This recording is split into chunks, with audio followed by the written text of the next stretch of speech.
आखिरी सौदा में आप सभी का स्वागत है। मैं हूं हर्षदा साहू और मैं हूं प्रदीप पंड्या। सबसे पहले बाजार की बड़ी बातें। बाजार कल की गिरावट से पूरी तरह से उबरते हुए आज नजर आ रहे हैं। ऊपर के लेवल से थोड़ी बहुत मुनाफा वसूली दिखी होगी, लेकिन नेट आप देखिए तो मार्केट पॉजिटिव है। अच्छी खरीदारी देखने को मिल रही है और इवन आईटीसी जो कल की गिरावट को लीड कर रहा था वो भी कल के मुकाबले आज काफी मजबूत हो चुका है, जैसे कि कल हमने इसी शो में चर्चा भी की थी।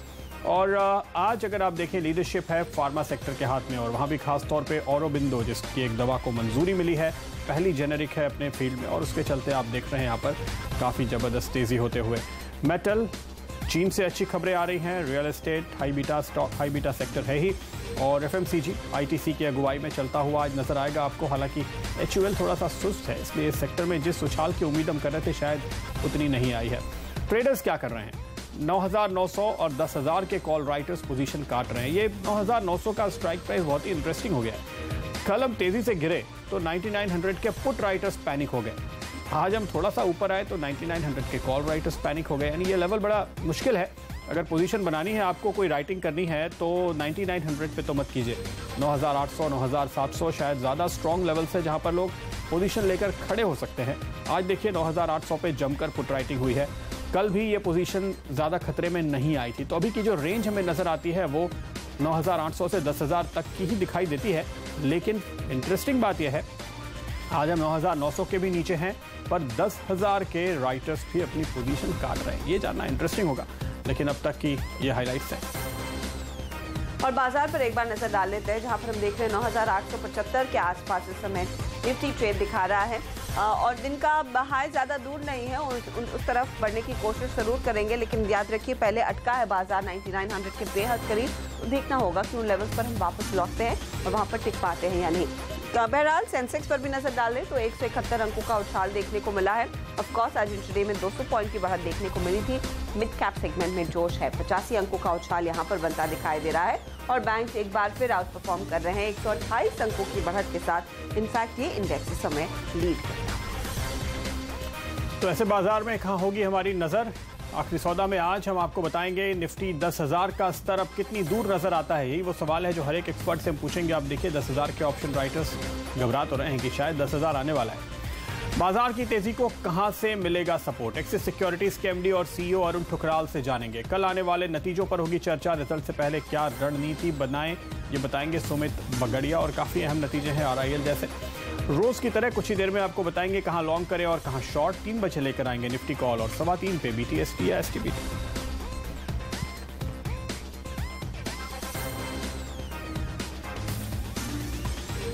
और स्टॉक्स देख लेते हैं जहां पर आज पूरा एक्शन बनता हुआ दिखाई दे रहा है। तो कई काउंटर्स हैं और कई सेक्टर्स हैं जहां पर परफॉर्मेंस आज मजबूती की देखने को मिली है। शुरुआत लेकिन टॉप ट्रेड्स के साथ, जहां पर फार्मा में हमने देखा है जबरदस्त तेजी। और बिंदो फार्मा को एक थम्स अप मिला यूएसएफडीए की ओर से। इनकी एक जेनरिक दवा को मंजूरी मिली है तो 5% ये भागा काउंटर। और बाकी के फार्मा काउंटर्स में दूसरे काउंटर्स हैं जहां पर देखिए ग्लेनमार्क, डीवी, स्पार्क जैसे स्टॉक्स में अच्छी तेजी बनती हुई दिखाई दे रही है। इसके अलावा स्टील शेयरों में जबरदस्त तेजी है और वजह यह है कि चाइना में स्टील के दाम 3 सालों की ऊंचाइयों पर है और इसका फायदा भारतीय फार्मा कंपनियों को जरूर मिला है।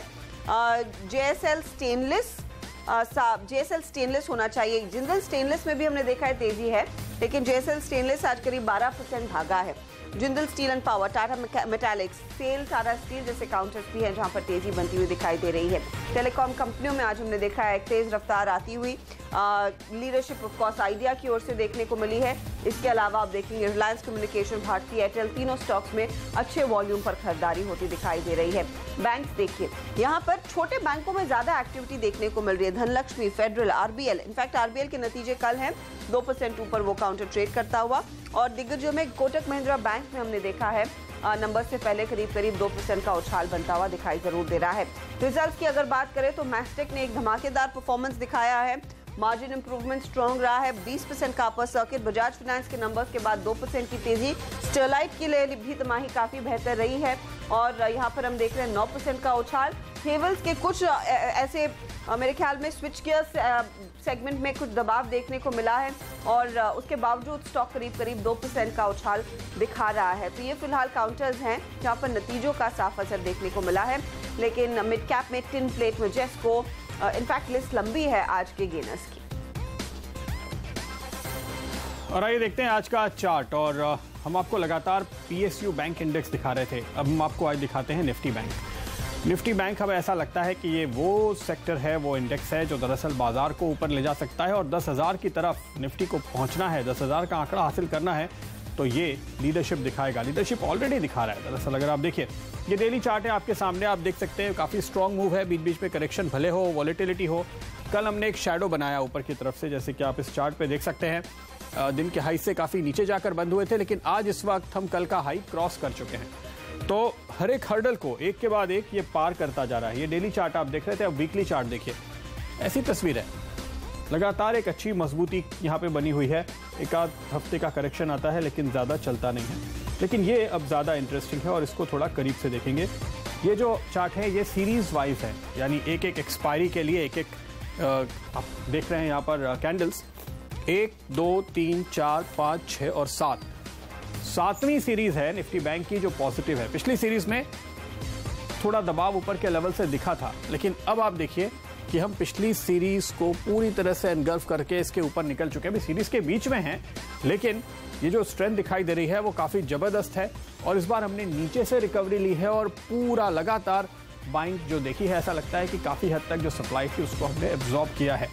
काफ़ी इंटरेस्टिंग लग रहा है इस लिहाज से ये निफ्टी बैंक। और ऐसी स्थिति में अब इसकी चाल क्या हो सकती है, आपको दिखाते हैं थोड़ी सी बड़ी तस्वीर। ये देखिए आप, अब आपके सामने ये मंथली चार्ट्स हैं और ये जो शुरुआत होती है इसकी काफ़ी पीछे से 2008 की तेज़ी का जो हमने टॉप देखा था, और उसके बाद इस तेज़ी में जो हमने इंटरमीडिएट टॉप एक बीच में बनाया जनवरी 2015 में, यानी जब हमने पहली बार 9,000 का निफ्टी देखा था, उस वक्त बैंक निफ्टी ने हाई बनाया था 20,900, करीब करीब 21,000 के आसपास। अब आप इन दोनों टॉप्स को अगर मिलाते हैं तो अब हम उसके काफ़ी करीब फिर से आते हुए देख रहे हैं इसको। इसलिए ये टारगेट, लॉन्ग टर्म के टारगेट हमारे अब नज़दीक आ चुके हैं, ऐसा लगता है। तकरीबन 24,500, 24,600 के आसपास ये दिखाई देता है। इसी तरह से आप ये जो लाल लकीरें देख रहे हैं, ये हम प्राइस प्रोजेक्ट कर रहे हैं और इस फॉर्मूले के हिसाब से करीब 24,800। तो 24,500 से 24,800 के बीच निफ्टी बैंक का एक लॉन्ग टर्म का टारगेट हासिल होता है। इसलिए काफ़ी लीडरशिप है, काफ़ी स्ट्रेंथ है, काफ़ी ताकत है इसमें, कोई इसमें डाउट नहीं है। लेकिन ये अपने लंबी अवधि के कुछ अहम टारगेट अचीव करने जा रहा है, इस बात को आपको ज़रूर ध्यान में रखना चाहिए। और ये बड़े रेजिस्टेंस हैं या बड़े टारगेट्स हैं फिलहाल, जहां पर आप मुनाफा वसूली करने की सोचेंगे अगर आपकी बैंकिंग सेक्टर में पोजीशन है। तो ये है बैंकिंग की फिलहाल तस्वीर। और हाँ, ये टारगेट हासिल होते होते 10,000 हो जाएगा, तो हम ये नहीं कह रहे कि निफ्टी का 10,000 नहीं होगा, पर वो भी ऐसे ही एक काफ़ी इंपॉर्टेंट टारगेट है, उस पर हम किसी और दिन नजर डालेंगे। लेकिन आज बात निफ्टी बैंक की। ओवरऑल ब्रॉड मार्केट की तस्वीर, हमारा फेयर एंड ग्रीन मीटर क्या दिखा रहा है, ये उस पर नजर डालते हैं। काफी पॉजिटिव है। कल के मुकाबले में आज अगर आप देखें अच्छे वॉल्यूम के साथ मिड कैप स्मॉल कैप चले हैं और 67 का आंकड़ा सुपर बुलिश कहा जाएगा। कल देखिए हम एक दिन के लिए नेगेटिव जोन में आ गए थे, 50 के नीचे 49 का आंकड़ा था, लेकिन आज फिर से पूरी ताकत से एक bounce back mid cap small cap और पूरे मार्केट में दिखाई दिया है। लेकिन देखिए कहां पर ट्रेड की मौके हैं, उस पर बात करेंगे। सुमित हमारे साथ है। सुमित, लेकिन पहले एक निफ्टी पर कॉल दीजिए। 9881 और उम्मीद तो यही है कि 9900 के पार हम निकले, क्या सलाह होगी? 9900 के पार निकलने की पॉसिबिलिटी बन रही है। यहाँ से हमें इमीडिएटली 9950 और उसके बाद 10,000 के लेवल्स जल्दी ही देखने को मिलने चाहिए।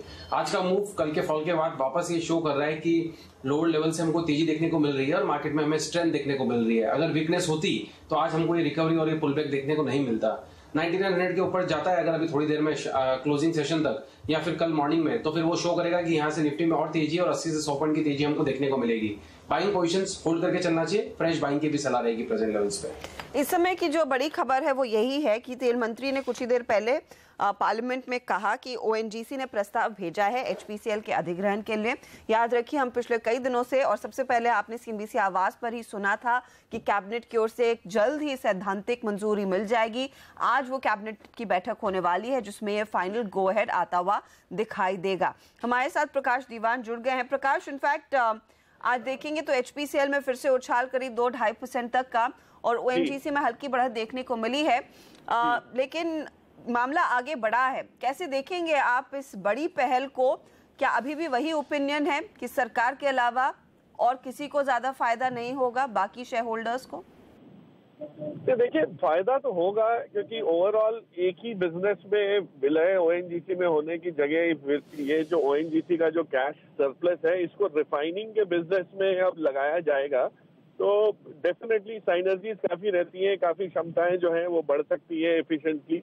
और एक इम्पॉर्टेंट चीज इसमें जो एमआरपीएल जो सब्सिडरी है ओएनजीसी की, largely it is held by ONGC, लेकिन थोड़ा सा 16-16.5% स्टेक एचपीसीएल के पास भी है उसका। वो अगर एचपीसीएल में कंबाइन हो जाती है तो वो एक प्योर रिफाइनिंग जायंट बन जाएगा, और रिफाइनिंग और ओएमसी आपके सेपरेटेड उसमें बिजनेसेस अवेलेबल हो जाएंगे। So I think it's quite positive. सरकार को तो डेफिनेटली पैसा वापस आएगा ही घर, लेकिन for the overall business also it will B positive. Okay, तो आपको इस वक्त क्या लगता है कि ओएनजीसी, एचपीसीएल और एमआरपीएल में से आप क्या चुन रहे हैं? प्रदीप जी, एक्चुअली मैं तो एमआरपीएल ही मुझे लगता है सबसे की बेनिफिशियरी रहेगा। और अगर आप वैल्यूएशन भी देखें आज स्टॉक की, तो काफी रीजनेबल लेवल पे अवेलेबल है, अच्छा बिजनेस है, और 6 रुपए का डिविडेंड भी आज इस पर्टिकुलर प्राइस में बिल्ट इन है। तो मुझे लगता है कि एचपीसीएल में तो अच्छी खासी आपने एक बढ़त देखी है, और इससे ज्यादा बढ़त आना थोड़ी मुश्किल की बात है, लेकिन ओएनजीसी में कोई बहुत पॉजिटिव स्टॉक में रिएक्शन नहीं आएगा, बट एमआरपीएल में तीनों में से सबसे ज्यादा बेनिफिट दिख सकता है। तो पहले एक मुद्दा कई एफआई ब्रोकरेजेस ने भी उठाया था, उस पर मैं आपकी राय लेना चाहूंगी। आप कह रहे हैं of course all in all एक बड़ी एंटिटी बन जाएगी, रिफाइनिंग बिजनेस को लेवरेज मिलता हुआ दिखाई देगा, लेकिन कितनी पॉसिबिलिटीज हैं कि यहाँ पर वो ओपन ऑफर आएगा? क्योंकि at the end of the day majority share holder तो एक ही है, भारतीय सरकार। तो एग्जैक्टली सो जो बाकी के माइनॉरिटी शेयर होल्डर्स को ओपन ऑफर देने की अगर प्रक्रिया कंपलसरी करनी पड़ी, तो वो बहुत बड़ी तादाद में है नहीं, और उसके लिए ओएनजीसी को थोड़ा एडिशनल पैसा जुटाना पड़ेगा। इवन एमआरपीएल का स्टेक लेने के लिए भी मुझे नहीं लगता ओएनजीसी का जो कैश है वो परिपूर्ण है पूरी तरह से, उसमें भी थोड़ा एडिशनल बोरोइंग रहेगा, और ओपन ऑफर के लिए थोड़ा एडिशनल इंक्रीमेंटल आउटले भी उनको दिखाना पड़ेगा। But I don't think that is a deal breaker अर्चदा, उससे इतना इम्पैक्ट होगा नहीं नेगेटिवली। ओएनजीसी की बैलेंस शीट पे दबाव बोरोइंग की वजह से आ रहा है, but in the long run I don't think it will be such a bad thing. Okay Avinash, लेकिन अभी भी देखिए तो आज भी इन एचपी, बीपी और एचपी, ओएनजीसी और एमआरपीएल सबका मालिक तो एक ही है, भारत सरकार। तो फिर क्या वाकई में 1 और 1 11 होगा? मुझे लग रहा है कि डेफिनेटली ओएनजीसी में अगर एचपीसीएल आता है तो एटलीस्ट प्राइमा फेसी तो पॉजिटिव है, क्योंकि उनको डाउनस्ट्रीम एसेट्स मिलते हैं और अपस्ट्रीम का कॉम्बिनेशन है। तो डेफिनेटली लॉन्गर टर्म में तो ऑब्वियसली कॉस्ट रैशनलाइजेशन कहिए या टिपिकली कंबाइंड रिसोर्सेज कहिए, इसमें डेफिनेटली लॉन्गर टर्म बेनिफिट्स आएंगे। लेकिन शॉर्ट टर्म में मुझे लग रहा है कि जो मर्जर रिलेटेड जो पेन होगी वो भी इन कंपनीज को देखनी पड़ेगी। मेरे ख्याल से क्या स्वैप रेशो आता है वो भी इंपॉर्टेंट है, क्योंकि फाइनली वैल्यूएशन किस प्राइस पे होता है, वेदर एचपीसीएल प्रीमियम पे लिया जाता है या फेयर वैल्यू डिस्काउंट पे लिया जाता है। But I think all said and done मेरे ख्याल से ये जब तक पूरी तरह से होता है प्रदीप, इसको काफ़ी समय लगेगा, और मुझे लग रहा है कि मार्केट स्वैप रेशो को क्लोजली वॉच करेगा। अगर ये रेशो अनफेवरेबल है एचपीसीएल के लिए तो आपको थोड़ी बहुत बिकवाली एचपीसीएल के शेयर में देखने को मिलेगी, क्योंकि HPCL is definitely more profitable than ONGC as of now. Okay Prakash, आपको क्या लगता है रेशियो कैसा होगा?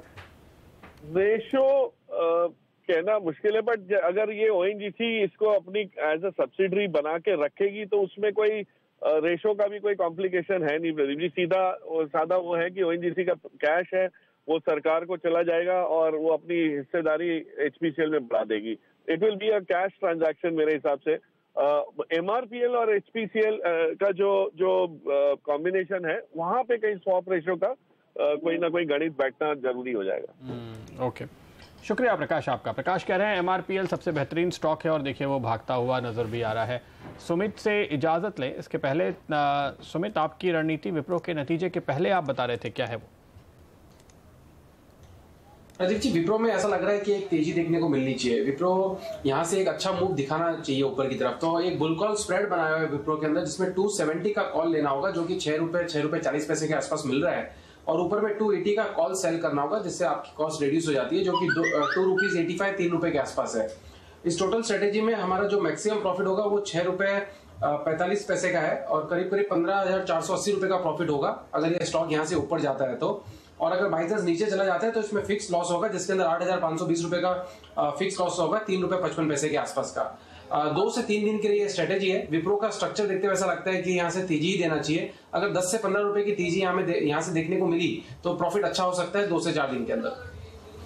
270 का कॉल खरीदे, 280 का कॉल बेचें, यह है स्ट्रैटेजी। शुक्रिया सुमित आपका हमारे साथ जुड़ने के लिए। एक इंटरेस्टिंग खबर इस बीच आ रही है एनटीपीसी को लेकर कि एनटीपीसी अब पावर डिस्ट्रीब्यूशन के कारोबार में जाना चाहती है और वहां पर जॉइंट वेंचर बनाने की कोशिश चल रही है राज्य सरकारों के डिस्कॉम के साथ। एनटीपीसी अब तक पावर प्रोड्यूसर है, अब वो डिस्ट्रीब्यूशन में उतरना चाहते हैं। इंटरेस्टिंग खबर ये आती हुई एनटीपीसी के स्टॉक पर इसका क्या असर होगा ये जानेंगे ब्रेक के बाद।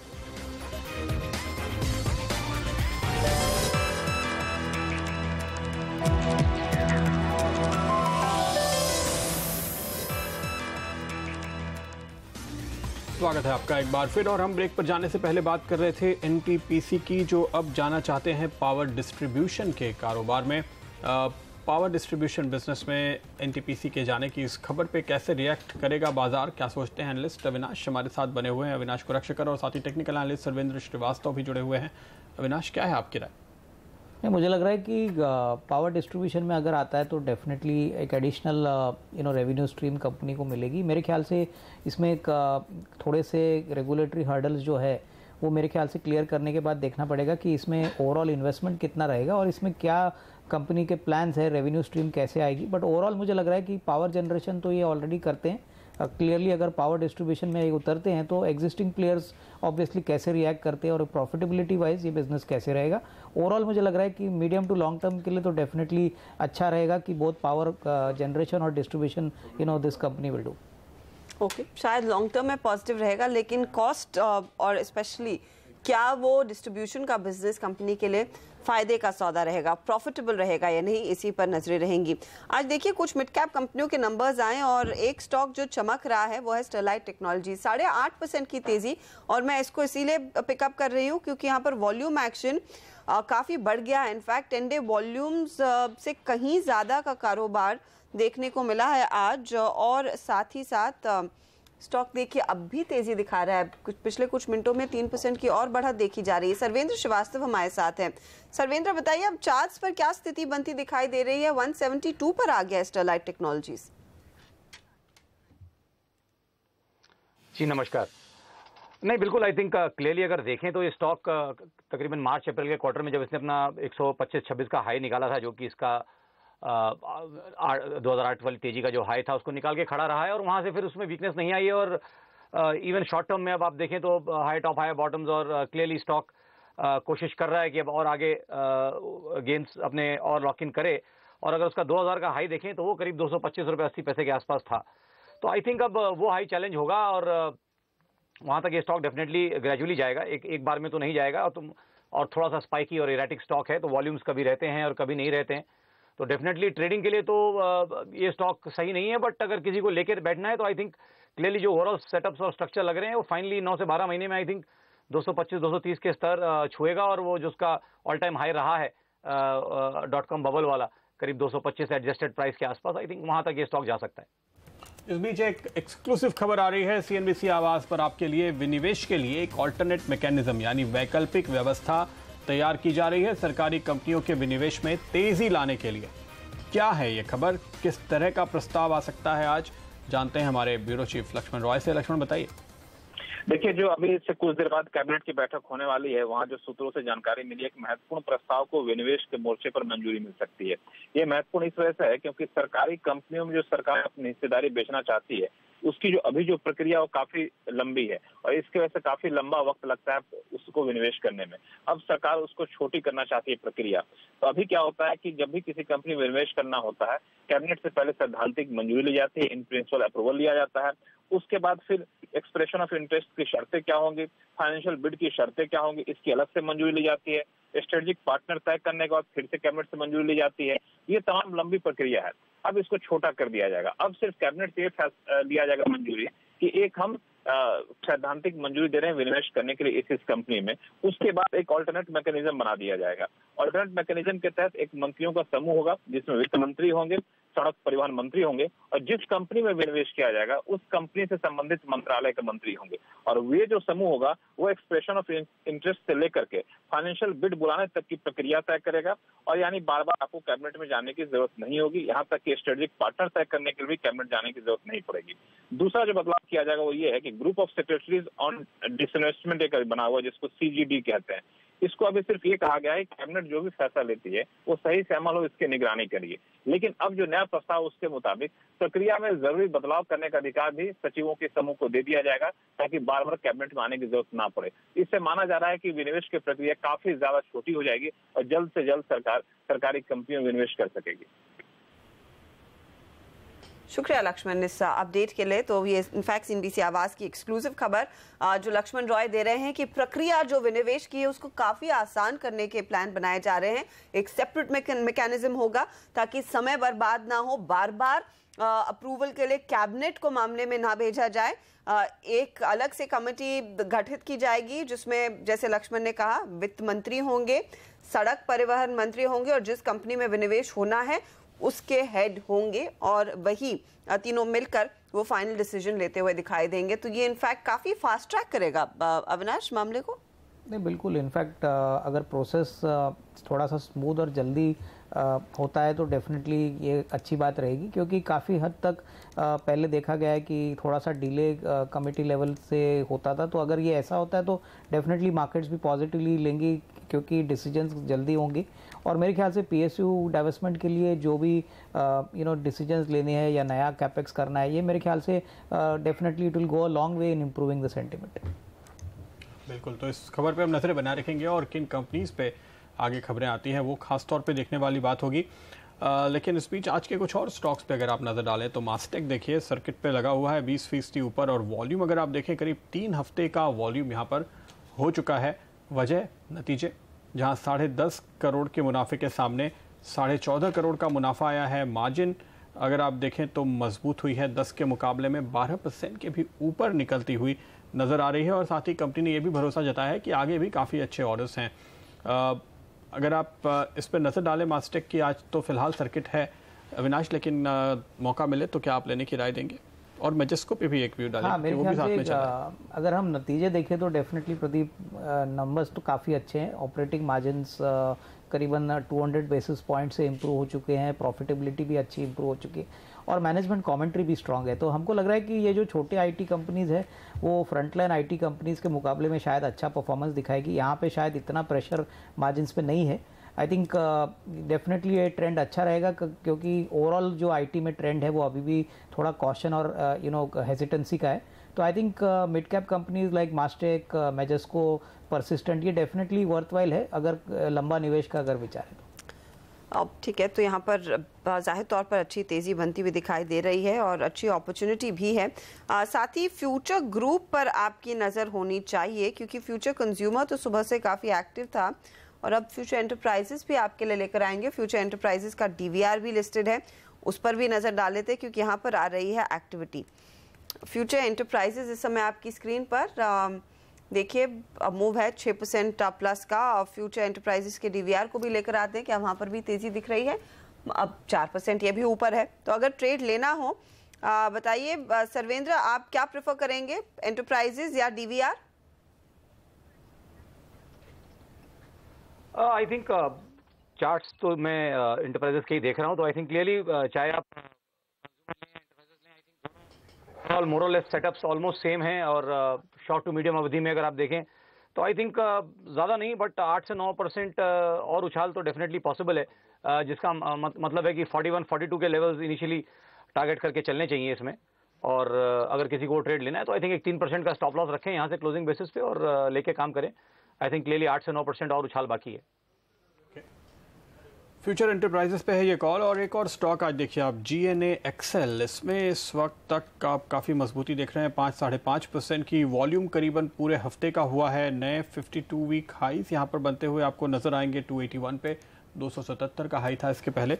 अविनाश, हालांकि अगर नतीजे देखते हैं आप तो ठीक है, 7.25 करोड़ के सामने 11 करोड़ से ऊपर का मुनाफा आया है। आमदनी करीब 5% से ही बढ़ी है। अगर आप EBITDA लेवल पर देखें 2.5% से इजाफा है।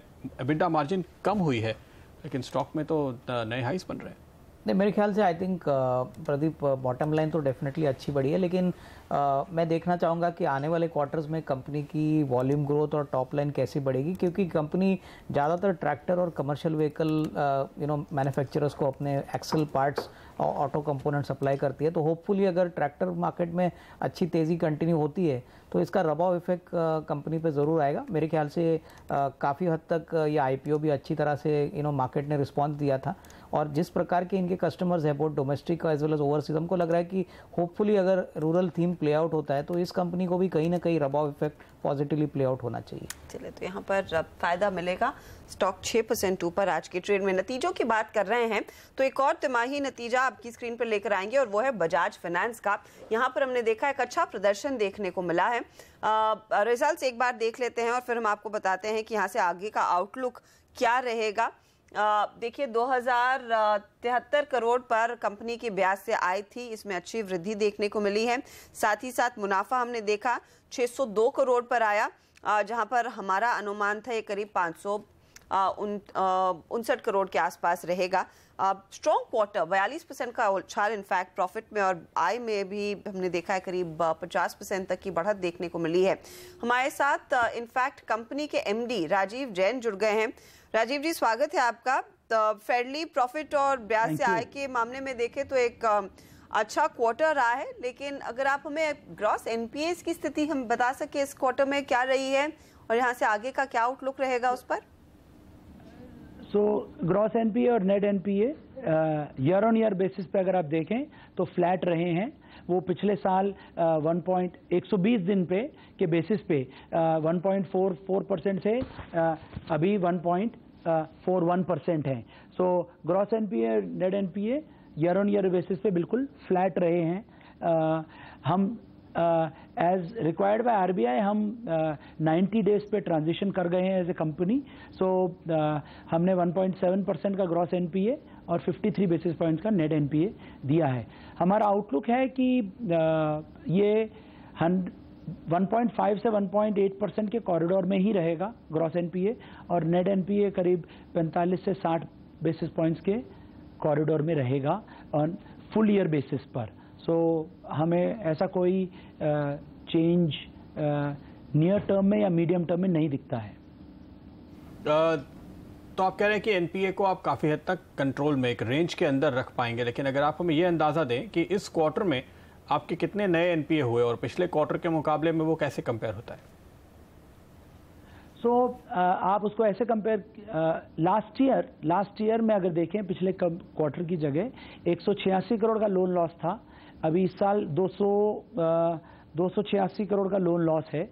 उसमें हमने 42 करोड़ के वन टाइम प्रोविजन लिए हैं। इसका मतलब है कि एक्चुअली प्रॉफिट 42 करोड़ से ज़्यादा हो सकता था, लेकिन प्रूडेंट प्रोविजनिंग के को ध्यान में रखते हुए हमने एक्चुअली प्रोविजनिंग इस क्वार्टर में बढ़ाई है 42 करोड़ से one time. This is a one time provisioning.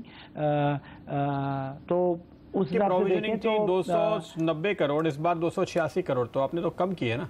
हाँ, नहीं, पिछले साल आपको पिछले साल से देखना पड़ेगा, ईयर ऑन ईयर देखिए उसको। आप अगर ऑन द अदर हैंड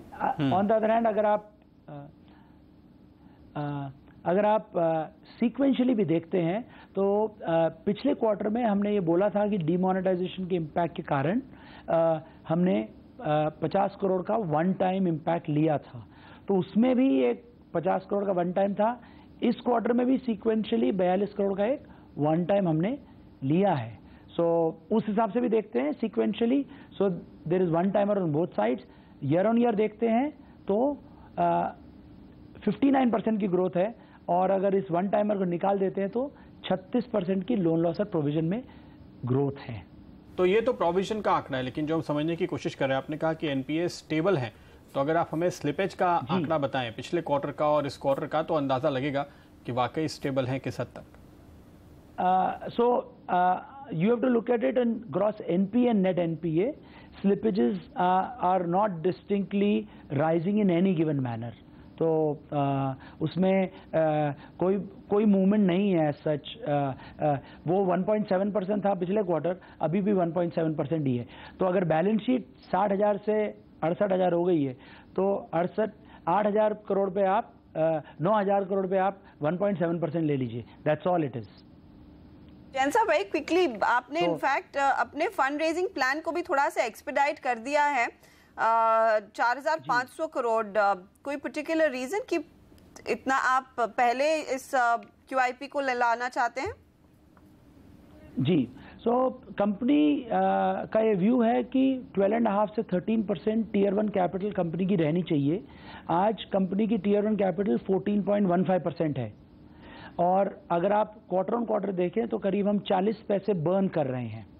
इसका मतलब है कि हमारे पास by internal metrics, not by RBI, हमारे पास 3 से 4 क्वार्टर हैं before we hit our internal risk metric of 13%। So हमने बोर्ड से अप्रूवल लिया है वो जो एप्लीकेबल है 12 महीने के लिए। So based on market conditions हम अगले 4 क्वार्टर में कभी भी कैपिटल रेज करेंगे। ये कैपिटल रेज सफाइस करेगी करीब 3 साल के लिए जब भी हम इसे रेज करें for a 25% balance sheet growth for the next 3 years। तो ये आप कह रहे हैं कि आपके पास 4 क्वार्टर का समय है, लेकिन आपकी अपनी योजना क्या है? क्या वाकई आप 4 क्वार्टर रुकेंगे? अगर आप हमारी ट्रांसक्रिप्ट देखें तो आपको मेरा व्यू है कि जैन से जून में तो हमें 18 में हमें करना ही था। एक क्वार्टर आगे पीछे हमेशा कर सकते हैं डिपेंडिंग ऑन ग्रोथ होराइजन, क्योंकि क्वार्टर 1 का मोमेंटम ज़्यादा स्ट्रांग है। शायद हो सकता है हम इसको एक्सेलरेट करके Q2 या Q3 में कंप्लीट कर लें प्रोसेस को। ओके, तो Q2 या Q3 कहने का मतलब है ये क्वार्टर जो इस वक्त चल रहा है या फिर अगला क्वार्टर, इसके बीच में आप कभी भी ये इशू अगले 5 महीनों के अंदर लेकर आ सकते हैं। बहुत बहुत शुक्रिया मिस्टर जैन आपका हमारे लिए वक्त निकालने के लिए। Thank you, thank you, thank you. और इस बीच निफ्टी पर प्रदीप नजरें होनी चाहिए, क्योंकि 9900 के काफी करीब हम आ चुके हैं। 9,897 के लेवल्स देखने को मिल रहे हैं। यहाँ से आगे नहीं बढ़ पाई है गाड़ी, लेकिन ऐसी स्थिति में फिर निफ्टी पर क्या राय बन रही है? सबसे पहले जेके जैन की राय आपकी स्क्रीन पर लेकर आएंगे।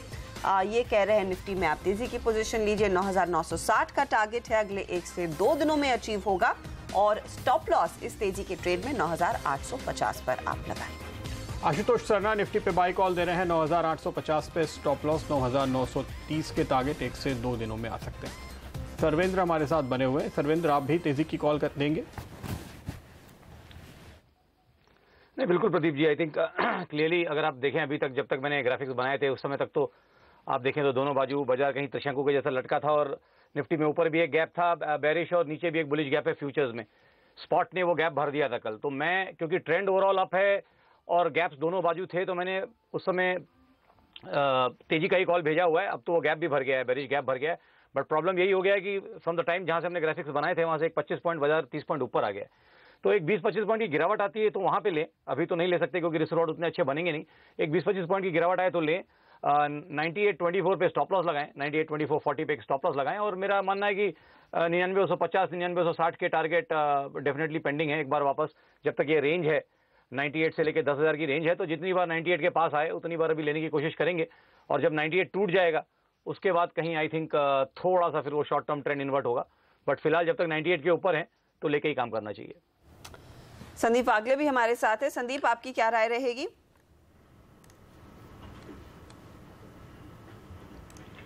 आफ्टरनून अक्षता मैं बाय करके चलूंगा। ब्रेकआउट दिखता है मुझे। 98.30 का मेरा स्टॉप लॉस होगा और मेरा टारगेट होगा 99.70।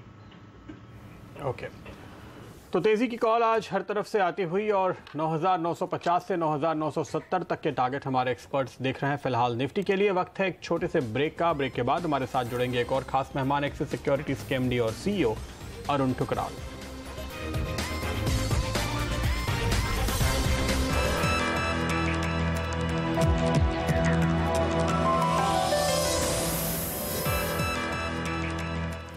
और बाजार में अच्छी बढ़त बनती हुई दिखाई दे रही है। 9,900 के पार हम निकल गए हैं। 9,901 74 अंकों का उछाल निफ्टी पर, और आप देखिए मूड जो है वो तेजी का सुबह से बना हुआ था। छोटे मझौले काउंटर्स में भी यहाँ पर भी काफी जोश है। 128 अंकों की बढ़त मिड कैप इंडेक्स भी दिखा रहा है। हमारे साथ हैं हमारे नए जानकार एक्सिस सिक्योरिटीज के एमडी और सीईओ अरुण ठुकराल। ठुकराल साहब, कल तक तो लग रहा था कि बाजार में लोग मुनाफा वसूली का बहाना ढूंढ रहे हैं, आज देखिए फिर से एक तगड़ी चाल तेजी की बनती हुई दिखाई दे रही है।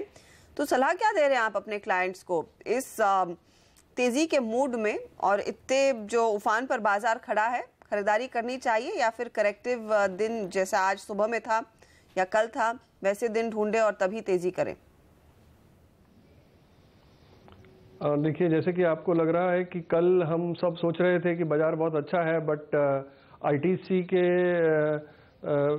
बाद, आईटीसी का जब न्यूज़ आया उसके बाद बाजार काफ़ी नीचे गया और आज वापस बाजार ऊपर की तरफ जा रहा है। तो ऐसे टाइम पर हमारे जो खरीदार हैं, तो हमारे अगर जो रिटेल इन्वेस्टर हैं तो उनको तो हम जनरली यही सलाह देते हैं कि क्योंकि आप इक्विटी में अंडर इन्वेस्टेड हैं तो आप जितना भी थोड़ा थोड़ा करके पैसा आप स्टैगर करके डालते रहिए। लेकिन जो हमारे एचएनआई हैं जो थोड़ा सा टाइमिंग करते हैं कभी कभी, तो उनको हम बोल रहे हैं कि थोड़े कॉशियस रहिए और जब भी थोड़ा करेक्शन आता है आप अपना शॉपिंग लिस्ट तैयार रखिए, अच्छी कंपनीज के जो भी आपको लिस्ट बनानी है आप बना के रखिए और जैसे ही थोड़ा सा भी करेक्शन आता है आप जाके खरीदिए, क्योंकि लिक्विडिटी जो है अभी भी बाजार में बहुत है। जिस तरह से म्यूचुअल फंड्स में पैसा आ रहा है हर महीने और इवन एसआईपी में इतना पैसा आ रहा है, तो और कोई नेगेटिव ट्रिगर अभी सामने नजर नहीं आ रहा है। तो आई थिंक बाजार तो ऊपर जाने की तरफ है, बट बिकॉज अभी वैल्यूएशन इट्स फेयरली वैल्यूड, तो 19-20 के आसपास अगर पी पहुंच गया है तो आप थोड़े से कॉशियस रहिए और जैसे ही थोड़ा बाय ऑन डिप्स पे स्ट्रेटेजी रखिए। बट रिटेल इन्वेस्टर को तो बेसिकली अच्छे स्टॉक्स खरीदते रहने चाहिए और इक्विटी में, क्योंकि वो अंडर इन्वेस्टेड है। बिल्कुल, तो आप कह रहे हैं कि गिरावट आए तो यहाँ पर खरीदारी करने की रणनीति आप लेकर चलिए। जैसे कि आपने कहा आईटीसी में बड़ी भारी गिरावट आई, तो क्या वहाँ आपने खरीदारी करने की राय दी अपने क्लाइंट्स को? नहीं, देखिए आईटीसी में जो रीज़न था कि अभी जिस तरह से उन्होंने प्राइसेस बढ़ाए हैं और जिस तरह से करेक्शन आया है, तो FMCG companies as such as a sector हम लोग पॉजिटिव हैं सेलेक्ट एफएमसीजी कंपनी में। आईटीसी एक अच्छा स्ट्रॉन्ग शेयर है, तो अगर आप पोर्टफोलियो के हिसाब से देखें तो आईटीसी आपके पास होना चाहिए और अगर नीचे के भाव पे मिले तो लेके रखना चाहिए। बट अभी 1 या 2 क्वार्टर में उतना वॉल्यूम ग्रोथ शायद ना रहे बिकॉज ऑफ प्राइस में जो तेजी आई है, बट बाकी एफएमसीजी कंपनीज हैं और बाकी बहुत सारे सेक्टर हैं, बहुत सारी अपॉर्चुनिटीज़ हैं मार्केट में। तो जैसे आईटी फार्मा में अगर लोग निकल रहे हैं बिकॉज ऑफ सब हैंडविंड्स, तो दूसरे सेक्टर्स की तरफ जा रहे हैं, तो ऑटो एंसिलरीज की तरफ जा रहे हैं। इंफ्रास्ट्रक्चर में बहुत सारी अपॉर्चुनिटीज़ हैं जिनका लाइट बैलेंस शीट है। इसके अलावा कंजम्पशन स्पेस में बहुत है, बिकॉज अभी अगर जीएसटी लग जाता है और इन्फ्लेशन तो मुझे लगता नहीं कि अभी बढ़ेगा, बिकॉज अगर आप देखें 80% ऑफ द सीपीआई बास्केट में जो हमारे आइटम्स है वो या तो 0 और 5% पे है। तो अगर इन्फ्लेशन कम होगा तो कंजम्पशन स्पेस में, कंज्यूमर ड्यूरेबल्स में तो बहुत सारी अपॉर्चुनिटीज़ हैं, टेक्सटाइल में, तो कई इतनी पॉकेट्स हैं जहां पे हम खरीदारी की सलाह दे रहे हैं। बाजार चाहे फेयरली वैल्यूड है, but there are always opportunities in the market where we are advising our clients to buy. मौके तो आज सबसे ज्यादा स्टील कंपनियों में दिखाई दिए हैं। यहाँ पर आप छोटी कंपनियों का हाल देखें तो जेएसएल स्टेनलेस, जैसे हम पहले भी देख रहे थे, इसमें अच्छी तेजी बनती हुई दिखाई दे रही। टाटा ग्रुप की अलग अलग कंपनियां हैं जहाँ पर हमने देखा है काफी तेजी बनती दिखाई दी है। ये जो चाइना में अविनाश 3 ईयर हाई पर स्टील की कीमतें हैं, उसका कुछ असर भारत में दिखा है, लेकिन कितना लॉन्ग लास्टिंग रहेगा ये? नहीं, मुझे लग रहा है कि मेटल स्पेस में ऑलरेडी इम्प्रूवमेंट तो ऑपरेटिंग मार्जिन्स में आ चुकी है। गवर्नमेंट ने एमआईपी के पॉइंट ऑफ व्यू से ऑलरेडी थोड़ा सा प्रोटेक्शन डोमेस्टिक इंडस्ट्री को दिया है। प्राइसिंग पे डेफिनेटली अगर हम लास्ट 2 क्वार्टर्स की बात करें तो डेफिनेटली आने वाला जो फर्स्ट क्वार्टर रहेगा FY18 में, यहाँ पे अक्रॉस द बोर्ड हमको लग रहा है एल्यूमिनियम और नॉन फेरस मेटल्स में अच्छी इंप्रूवमेंट देखने को मिलेगी। ये प्राइसेस कितने सस्टेनेबल है ये तो ऑब्वियसली इंपॉर्टेंट पॉइंट है, बट यहाँ पे अगर चाइना से अगर कोई जेन्युइन बाइंग आती है तो डेफिनेटली ग्लोबली स्टील प्राइसेस में पॉजिटिविटी आएगी। काफ़ी टाइम तक हमने देखा था कि चाइना यहाँ से थोड़ा सा एक कम बाइंग हो चुकी थी। तो आई थिंक ओवरऑल मुझे लग रहा है कि definitely it's a good trend, but ये सस्टेन होने के लिए शायद 1 आध क्वार्टर वेट करने को इंतज़ार करना पड़े। ओके, आगे आने वाले नतीजों पर हमारी नज़र है और कल अहम नतीजे जो आएंगे उनमें होगा कोटक महिंद्रा बैंक। हमारा अनुमान यहाँ पे ये जो बता रहा है उस पर नज़र डालिए। बहुत अच्छे नतीजों की उम्मीद है। 40% तक मुनाफा बढ़ सकता है और 16-17% से यहाँ पे नेट इंटरेस्ट मार्जिन इनकम बढ़ती हुई नज़र आ सकती है। NIM 4.25-4.5% के आसपास जो लगातार सस्टेन किया है उसने वैसे ही रहने की उम्मीद है। नतीजे के पहले सर्वेंद्र, आपको क्या लगता है किस तरह की पोजीशनिंग है इस वक्त ट्रेडर्स की और क्या आप कोई पोजीशन लेंगे? I think clearly stronger stocks में है और करेक्शंस तो इसमें ज़्यादा आते हैं नहीं और जो भी आते हैं वो थोड़े करेक्शंस आते हैं, बट उसके बाद ये स्टॉक तो चलते रहता है। और ओवरऑल अगर आप देखें एक ट्रेंड जो इसने पकड़ा है लास्ट 1-1.5 साल में, उसमें क्लियरली ज़्यादा करेक्शंस आ नहीं रहे हैं।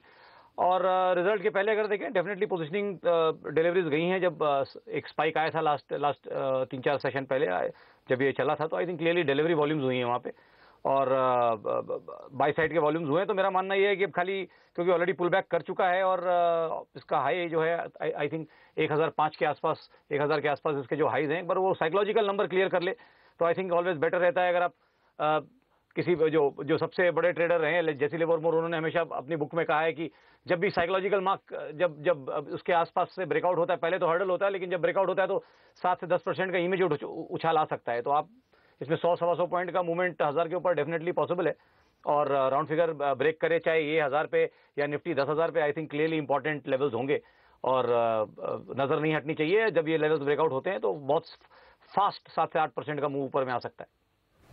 ओके, तो आपने वो एक्शन के लिए तैयार रहना है। कोटक के लिए एक अच्छी तिमाही साबित होती हुई दिखाई देगी, लेकिन विप्रो पर भी नज़र डालिए क्योंकि विप्रो भी अपने नंबर्स पोस्ट करने वाला है। हालांकि ये तिमाही डॉलर रेवेन्यू के तौर पर थोड़ी सी फ्लैट होने की आशंका ज़रूर है। अब $1948 मिलियन का अनुमान है, ये आंकड़ा दिखाई देगा। रुपी रेवेन्यू में 4% की गिरावट और एबिटा लेवल पर भी ज़्यादा कुछ बढ़त की उम्मीद तो है नहीं। मार्जिन भी थोड़े सॉफ्ट रहेंगे। इस पर अविनाश आपकी राय चाहिए। विप्रो किस तरह का स्टैंस रखना चाहिए प्री नंबर्स? मेरे ख्याल से हर्षदा, आई थिंक मार्केट्स ये देखना चाहेगी कि गाइडेंस आगे आने वाले क्वार्टर के लिए क्या रहेगा। मेरे ख्याल से अगर ये थोड़ा सा पॉजिटिव है तो जो बढ़त हम आज देख रहे हैं वो शायद रिजल्ट्स के बाद भी देखने को मिले। बायबैक को भी लेके थोड़ी बहुत डेफिनेटली स्टॉक में एक्साइटमेंट है और हमको लग रहा है कि क्लियरली अगर गाइडेंस एटलीस्ट रेवेन्यू ग्रोथ का ठीक ठाक आता है तो मेरे ख्याल से this uptick could continue. But overall मुझे लग रहा है कि आने वाले 1-2 क्वार्टर्स विल बी चैलेंजिंग। इनके लिए टेलीकॉम एक बहुत बड़ा सेगमेंट है और यहाँ से कितना ग्रोथ पोटेंशियल आता है आने वाले 1-2 क्वार्टर्स में वो मैनेजमेंट की कमेंट्री से सुनना पड़ेगा। ओके, और अब बच चुके हैं 3:15 BTST या STBT कॉल लेने की बारी और पहली कॉल विश्वेश चौहान की ओर से। RBL बैंक नतीजे के पहले तेजी करने की राय दे रहे हैं। 516 पे स्टॉप, 555 के टारगेट और डिश टीवी पर भी इनका बाई कॉल है। 80 पे स्टॉप लॉस, 85 के टारगेट लेकर आए हैं। वहीं किरण जाधव की भी राय अब आपकी स्क्रीन पर आती हुई। इन्फीबीम इनके रेडार पर है। आज 1250 का टारगेट इन्होंने दिया है, 1210 का स्टॉप लॉस लगाइएगा। टेक्नोलॉजी की हम बात कर रहे थे, विप्रो के नतीजों का इंतजार है, लेकिन टेक महिंद्रा में खरीदारी की पोजीशन लीजिए। 395 का टारगेट दिया है किरण ने और 384 का स्टॉप लॉस। अब बात करते हैं वागे साहब से और सर्वेंद्र श्रीवास्तव से। सर्वेंद्र, पहले आप बताइए क्या ट्रेड्स रहेंगे? हर्षिता, ये दोनों ट्रेड BTST हैं और थॉट यही है कि अब निफ्टी भी अपने क्रिटिकल लेवल्स के आसपास है, तो जब ब्रेकआउट होना है तो आसपास कहीं हो सकता है। पहला जो बाई साइड का ट्रेड है वो कोल इंडिया। क्लियरली आई थिंक इस काफ़ी ओवरसोल्ड स्टॉक है लास्ट 2 दिन से। अब क्लियरली कुछ ट्रैक्शन आता हुआ, कुछ मोमेंटम टर्न होता हुआ, प्राइसेस भी टर्न हुए हैं। तो आज का बंद देखते हुए मुझे लगता है कि कल के सत्र में 257-258 के लक्ष्य को छू सकता है। स्टॉप लॉस रखें 250 के नीचे, बाय करके चलें। और जो नेक्स्ट काउंटर है वो है 4 व्हीलर स्पेस में Tata Motors. Clearly I think ये स्टॉक जिस तरह से अपने मंथली एवरेजेस और मंथली जिस तरह से पूरा पोजिशनिंग इसकी लास्ट 6-7 महीने से चल रही है, क्लियरली एक बाय ऑन होल्ड स्टॉक भी है। अगर किसी को लेके बैठना है तो डेफिनेटली 6 से 9 महीने के लिए एक बाय साइड का ट्रेड बनता ही है। बट कल के लिए आई थिंक क्लियरली 466 तक का टारगेट इसमें लेके चलें और मेरे ख्याल से इसमें स्टॉप लॉस लगाएं 457.40 पे और बाय करके चलें। ओके, वागले साहब की कॉल लें उसके पहले आपको बता दें एक बहुत ही महत्वपूर्ण खबर कैडिला हेल्थ केयर पर निकल कर आ रही है। जाइडस को US FDA की तरफ से मंजूरी मिली है यहाँ पर एक दवा के लिए जो कि वो मुरैया प्लांट में बनाते हैं। और इसका इम्पैक्ट आप देख सकते हैं करीब 3% ऊपर ये स्टॉक फिलहाल ट्रेड करता हुआ नज़र आ रहा है। तो कुछ कंपनियां जिनको लगातार हम देख रहे हैं कि ग्रीन सिग्नल मिल रहा है यूएसएफडीए की तरफ से, उनमें से एक कैडिला है। खास बात है, ये पहली मंजूरी नहीं है और इसका इम्पैक्ट जाहिर तौर पे आप पॉजिटिव देखते हैं। अविनाश क्या कहेंगे? नहीं, बिल्कुल। इनफैक्ट प्रदीप, कैडिला में डेफिनेटली ये पॉजिटिव न्यूज़ फ्लो है और हमको लग रहा है कि डेफिनेटली FY18 में तो इसका इम्पैक्ट आपको देखने को ज़रूर मिलेगा। बट ओवरऑल मुझे लग रहा है कि ऑरोबिंदो फार्मा में भी अच्छी बढ़त पॉसिबल है। आई थिंक ये स्टॉक ऑलरेडी आज 5% ऊपर है, बट जहाँ पे भी यूएसएफडीए ने अच्छे नतीजे रिजल्ट्स और क्लियरेंसेस दिए हैं, वहाँ पे सिलेक्टिवली बाइंग देखने को मिली है। कैडिला, ऑरोबिंदो आप कह रहे हैं। टुगरा साहब, आपकी क्या राय है? इस समय फार्मा शेयर सभी लेना चाहते हैं, तो आपके भी बाई लिस्ट में कुछ 2-4 स्टॉक होंगे? देखिए, फार्मा अभी जैसे कि आपने खुद कहा कि थोड़े से ग्रीन सिग्नल मिल रहे हैं और पिछले कुछ दिनों से अगर देखा जाए तो जैसे आपने आज अरविंदो देखा, अभी आप कैडिला का बात कर रहे हैं, एंड कुछ दिनों से अगर आप देखें तो सन फार्मा भी काफ़ी रिकवर हो गया है। तो there are some good pockets. जैसे आईटी का अभी उतना रिकवरी नहीं हुआ है जितना फार्मा की तरफ से कुछ पॉजिटिव सिग्नल्स आ रहे हैं। तो स्टॉक स्पेसिफिक तो मैं नहीं बता पाऊंगा, but yes, we are being now basically not negative on pharma, and wherever there are opportunities we are watching and we are advising our clients to get in because the valuations are low. It has come down from a high level, so I think there are opportunities in pharma sectors now. ज्यादा मौके फिर आपको क्या दिग्गजों में दिखाई दे रहे हैं या फिर जाइडस जैसी या फिर कैडिला जैसी छोटी कंपनियों पर भी आप ध्यान देना चाहेंगे? नहीं, स्पेसिफिक कंपनीज का मैं बात नहीं करूंगा, बट जो भी हमारे रडार में 3-4 कंपनीज हैं, हम उनके ऊपर बात करेंगे। बट एज ए सेक्टर मैं बोल रहा हूं कि हम पॉजिटिव हैं। अभी जो पहले नेगेटिव था वो न्यूट्रल से पॉजिटिव की तरफ आ रहे हैं, और because of this recent positive news coming from few companies. तो जहां पर शायद पॉजिटिव्स आए हैं उन पर ज्यादा फोकस करना चाहिए। ये फिलहाल वो क्रक्स है उस बातचीत का। लेकिन वागले साहब, आपके ट्रेड्स बताइए। Are you tempted to buy Cadila इस समय या फिर कुछ और है आपके रेडार पर BTST के तौर पर?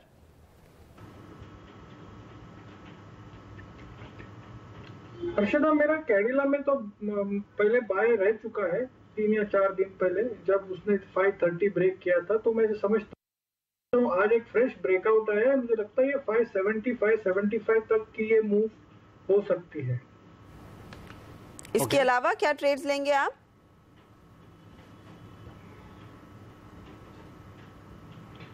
BTST में मेरा HPCL होगा। दोनों BTST है, स्टॉप लॉस 383, टारगेट 393, और दूसरा है Motherson Sumi, stop loss 321, target 336। Okay, एक इंटरेस्टिंग BTST कॉल जो हमारे पास अभी आया था RBL, कल इसके भी नतीजे आने वाले हैं और नतीजों के पहले यहाँ पर हमारे एक्सपर्ट आपको राय दे रहे हैं कि आप यहाँ पर BTST करें। RBL से किस तरह की उम्मीदें हैं? हमारा जो अनुमान बता रहा है कि इनका NII 50% से ज़्यादा बढ़ सकता है, मुनाफा 35% के आसपास बढ़ सकता है, और ये लगातार एक बहुत ही सस्टेन्ड ग्रोथ है इनकी। 35 से 45% आमदनी, लोन, मुनाफा सब बढ़ता है इस बैंक का। हालांकि 600 से 500 तक करेक्ट हुआ और इस वक्त एक इशू भी आने वाला है RBL पे। अविनाश, आप क्या कहेंगे? एक अच्छा मौका है खरीदारी का? मेरे ख्याल से आई थिंक डेफिनेटली अच्छी खरीदने का मौका है। अभी हाल ही में बैंक ने प्राइवेट प्लेसमेंट के पॉइंट ऑफ व्यू से अपने शेयर्स कोई HNIs को दिए हैं। मेरे ख्याल से आई थिंक अगर NII ग्रोथ और बॉटम लाइन ग्रोथ 50% और 35% आती है तो डेफिनेटली ये जोरदार नंबर रहेंगे। और हमको लग रहा है कि प्राइवेट बैंक्स में जो ग्रोइंग बैंक्स का जो सेगमेंट है, यहाँ पे डेफिनेटली RBL बैंक को जिस प्रकार से पॉपुलैरिटी मिल रही है और जिस प्रकार से बैलेंस शीट ग्रो हो रहा है, हमको लग रहा है ये आने वाले 1.5-2 साल के लिए एक प्राइम पोर्टफोलियो कैंडिडेट रहेगा।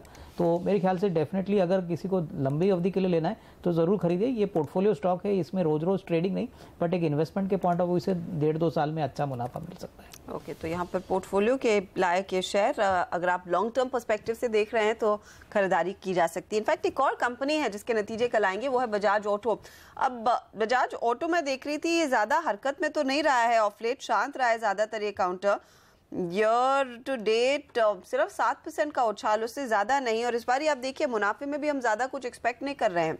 7% की गिरावट दरअसल आ सकती है, 912 करोड़ पर वो आंकड़ा रहेगा। एबिटा में दबाव रह सकता है, 1051 करोड़ का हमारा अनुमान है। और सेल्स में भी या फिर रेवेन्यू में भी करीब करीब 11% की गिरावट की शंका है। आपने इनफैक्ट कहा था ठुकराल साहब कुछ देर पहले कि ऑटो की तरफ रुझान बढ़ रहा है, लेकिन टू व्हीलर्स में क्या बजाज ऑटो प्रेफर्ड बाय रहेगा या फिर आप हीरो मोटो पर ज्यादा जोर देना चाहेंगे एट द मोमेंट? नहीं, ऑटो में हम प्राइमरीली जो बात कर रहे हैं वो 4 व्हीलर्स की बात कर रहे हैं, और सबसे ज्यादा हम बात कर रहे हैं ऑटो एंसिलरीज कंपनीज की। बिकॉज जो एंसिलरीज कंपनीज होती हैं उनको 2 फायदे हैं। एक तो वो लिस्टेड कंपनी को यहाँ पे कंपोनेंट सप्लाई करती हैं, और इसके अलावा उनका एक्सपोर्ट अपॉर्चुनिटी भी बढ़ रहा है, क्योंकि अभी आईटी और फार्मा का एक्सपोर्ट अपॉर्चुनिटी थोड़ा कम हो गया है। तो अगर कोई सेक्टर है जिसके पास डोमेस्टिक डिमांड भी है और एक्सपोर्ट अपॉर्चुनिटी भी है, तो ऑटो एंसिलरीज में काफ़ी सारी ऐसी कंपनीज हैं जो अच्छा कर रही हैं। तो आई थिंक हमारा ज़्यादा ध्यान वहाँ पे है और 4 व्हीलर्स में है। 2 wheelers also are doing okay because of monsoon अच्छा है। अभी उसका डिमांड भी धीरे धीरे इस साल बढ़ेगा, क्योंकि पिछले साल जब मानसून हुआ और उसके बाद डिमोनेटाइजेशन हो गया तो उतना फायदा नहीं हुआ। लेकिन अभी ये हीरो होंडा भी अच्छा कर रही है। तो प्राइमरीली लेकिन 4 व्हीलर्स एंड ऑटो एंसिलरीज में हमारा ज़्यादा ध्यान है। महिंद्रा CIE, इस एक स्टॉक पे भी नजर डालिए, काफ़ी स्ट्रॉन्ग बाइंग आज हमने होते हुए देखी है। कल इसके भी नतीजे आने वाले हैं। और यहाँ पर अगर आप देखें तो पिछले क्वार्टर में मुनाफा तो फ्लैट सा था, लेकिन आमदनी टॉप लाइन के लेवल पर 30% के आसपास की मजबूती हमने देखी थी। जब ऑटो में इतनी तेज़ी है तो जाहिर है कि एंसिलरीज को भी उसका फ़ायदा होगा। अविनाश? नहीं, बिल्कुल। इनफैक्ट मैं समझता हूँ कि यहाँ पे जिस प्रकार का इनका बिजनेस मॉडल है, यूएस और यूरोप में ज़्यादातर इनके क्लाइंट्स हैं, डोमेस्टिक मार्केट में भी ये सप्लाई करते हैं, तो डेफिनेटली टॉप लाइन ग्रोथ के साथ मार्जिन इंप्रूवमेंट भी इंपॉर्टेंट रहेगा। मेरे ख्याल से अगर टॉप लाइन बढ़ता है तो ऑटोमेटिकली ये एज्यूम हम कर सकते हैं कि मार्जिन्स में भी डेफिनेटली एब्सोल्यूट टर्म्स में इंप्रूवमेंट आने की एक्सपेक्टेशन रहेगी। बट मेरे ख्याल से I think clearly overall export growth पे क्या कमेंट्री मैनेजमेंट की रहेगी और किस प्रकार का लिवरेज बैलेंस शीट पे कम हुआ है, बिकॉज इस कंपनी का लिवरेज बैलेंस शीट पे काफ़ी ज़्यादा था। तो मेरे ख्याल से यहाँ पे भी अगर कोई इंप्रूवमेंट आता है तो वो भी स्टॉक के लिए एक री-रेटिंग का मौका बन सकता है। तो यहाँ पर भी थोड़ी सी री-रेटिंग की संभावना स्टॉक में हमने देखा है। आज तेजी बनी है। एक और काउंटर जो इस समय फिर से तेजी पकड़ रहा है, प्राइम फोकस 3% का उछाल इसमें देखने को मिल रहा है इस घंटे में। और एस चांद वो रीसेंट लिस्टिंग जहां पर हमने देखा था बहुत ही ठंडा परफॉर्मेंस देखने को मिला था, ये थोड़ा सा कैचअप करता हुआ दिखाई दे रहा है। लेकिन शॉपर स्टॉप जैसे काउंटर्स है, मैक्स इंडिया जैसे काउंटर्स है जहां पर तेजी जरूर बनी है। इनफैक्ट दिग्गजों पर मेरी नज़र गई थी, यहाँ पर कुछ और काउंटर्स जिनमें तेजी बनी है पिछले आधे घंटे में। अब आप देखिए कोल इंडिया में भी कुछ तेजी आ रही है। कोल इंडिया पर नजर डालिए बागले साहब, 3% का उछाल और 1% की तेजी तो पिछले कुछ मिनटों में ही आई है 255 पर। अब ये मेजर अंडर परफॉर्मर रहा है अब तक का, लेकिन धीरे धीरे करके यहाँ पर भी थोड़ा सा एक्शन आ रहा है। ट्रेड लायक है या फिर अवॉइड करेंगे?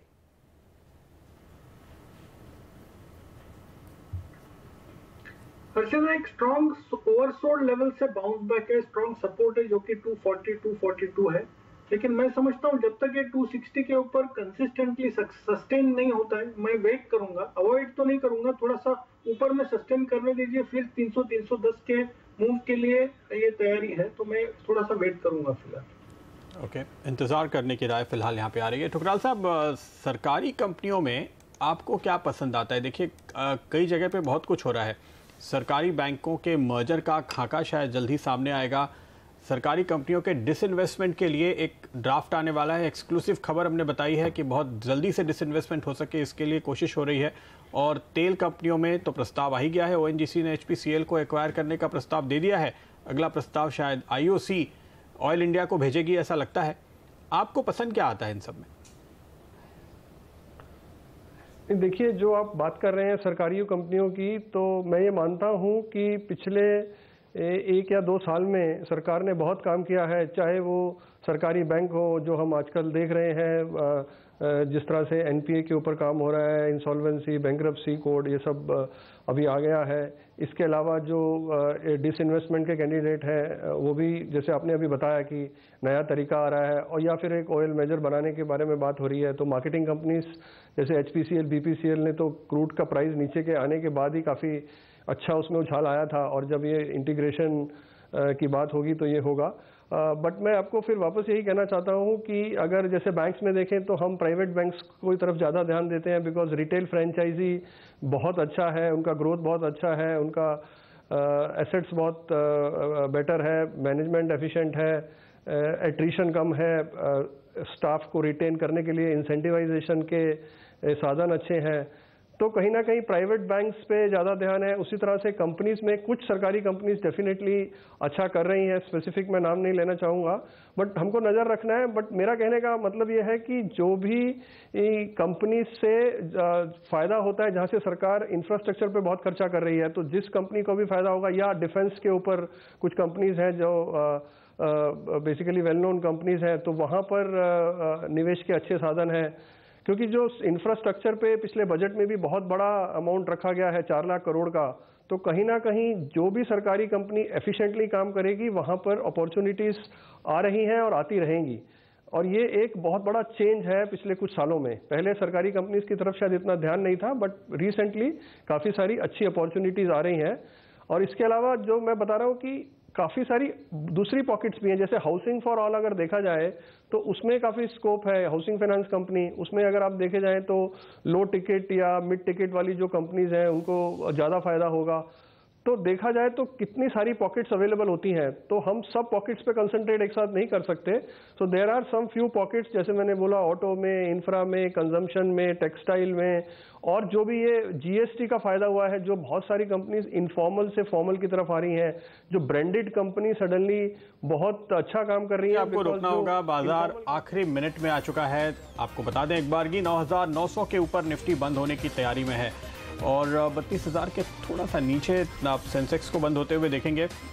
निफ्टी बैंक पे नज़र डालें 24,150 के ऊपर, तो मेरे ख्याल से ये भी इसकी नई हाई क्लोजिंग ज़रूर बनती हुई नज़र आ रही है। मिड कैप भी 125 पॉइंट ऊपर बंद हो रहा है, तो काफ़ी ज़बरदस्त क्लोजिंग कुल मिलाकर दिखाई देगी। आज 3 में से 2 स्टॉक ऊपर 6.25 लाख करोड़ के कुल कारोबार के साथ। जी हाँ प्रदीप, और पूरा जोश हमने देखा है चौतरफा रहा है। कोई ऐसे स्पेसिफिक सेक्टर्स नहीं है या फिर इकलौते सेक्टर्स नहीं है जहां पर तेजी।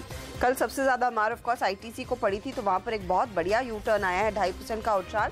लेकिन आज सबसे ज्यादा एक्शन अगर है वो फार्मा कंपनियों के नाम है। और बिंदो फार्मा को एक यूएसएफडीए से थम्स अप मिला, कोहेड मिला, तो उधर तेजी बनती दिखाई दी। यही डेवलपमेंट कैडला हेल्थ केयर में आई। इनकी मुरैया प्लांट में एक दवाई जो बनती है उसको एक यूएसएफडीए की अप्रूवल मिली है, तो वहां पर भी बाजार बंद होते होते खबर आई और 3.5-4% का उछाल देखने को मिला। कोल इंडिया एक सडन परफॉर्मर आया, 3% की बढ़त यहां पर देखने को मिली है। लेकिन मिड कैप में हमने देखा जहां पर नतीजे आए, चाहे वो मैस्टेक हो, स्टरलाइट टेक्नोलॉजीज हो, हेवल्स हो, इनमें दमदार तेजी बनी और तगड़े वॉल्यूम्स पर यहाँ पर खरीदारी होती हुई। इनफैक्ट मैस्टेक जो एक अपर सर्किट पर जाकर टिकता हुआ दिखाई दे रहा है। और टिन प्लेट ऑफ कोर्स आज का एक और परफॉर्मर जहाँ पर 20% का अपर सर्किट था। तो शानदार तेजी 9,901 इन लेवल्स पर डेज हाई के करीब हम बाजार को टिकता हुआ देख रहे हैं। और ऑफ कोर्स बैंक निफ्टी ने भी लाइफ टाइम हाई पर कारोबार दिखाया है आज दिन भर, और काफी जोश में इनफैक्ट अक्रॉस द बोर्ड तेजी रही है। बिल्कुल, तो ये प्रोविजनल नंबर ही सही 9,900 के ऊपर। उम्मीद तो करनी चाहिए कि 9,900 के ऊपर ही आपको फाइनल नंबर भी आता हुआ दिखाई देगा।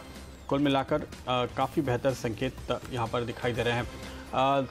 नतीजों के लिहाज से सीज़न अब गर्मा रहा है, और उसी पर ख़ास तौर से आगे जाते हुए नज़र हो कि अविनाश क्या संकेत आप देखते हैं? क्या नतीजे अब मदद करने वाले हैं अगले कुछ दिनों के दौरान? एक के बाद एक दिग्गजों के नंबर्स हैं खासतौर पे कल और आगे। नहीं, बिल्कुल। इनफैक्ट कल का जो नंबर इंपॉर्टेंट रहेंगे वो कोटक बैंक के रहेंगे, आरबीएल बैंक, बजाज ऑटो।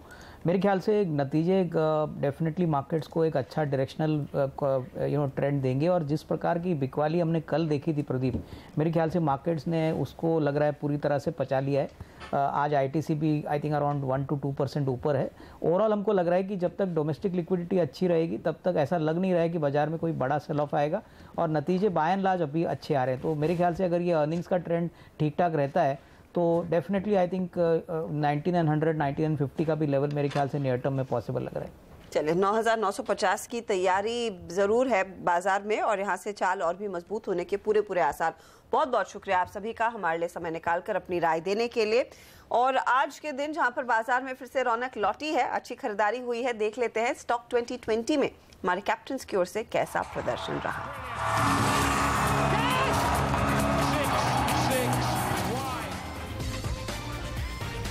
और आज का मुकाबला नीरज और हेमंत के बीच, और हेमंत ने देखिए क्या दमदार परफॉर्मेंस दिखाया, लगभग 4% के रिटर्न्स हेमंत ने अपने नाम किए। नीरज की टीम में भी करीब 1% के रिटर्न्स आते हुए, लेकिन हेमंत में की टीम में वो तमाम आउट परफॉर्मर्स रहे हैं। टिन प्ले जो आज 20% के अपर सर्किट पर जाकर बंद हुआ।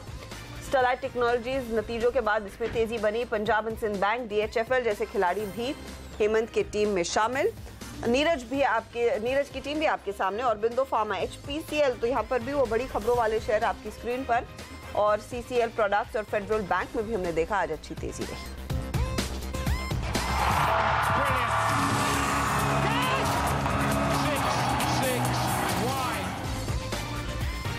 और इसके साथ ही आखिरी सौदा में फिलहाल हमें दीजिए इजाजत, लेकिन आप बने रहिए CNBC आवाज पर, क्योंकि ब्रेक के बाद आपके लेकर आएंगे मार्केट टॉप 20 नेहा आनंद के साथ। नमस्कार।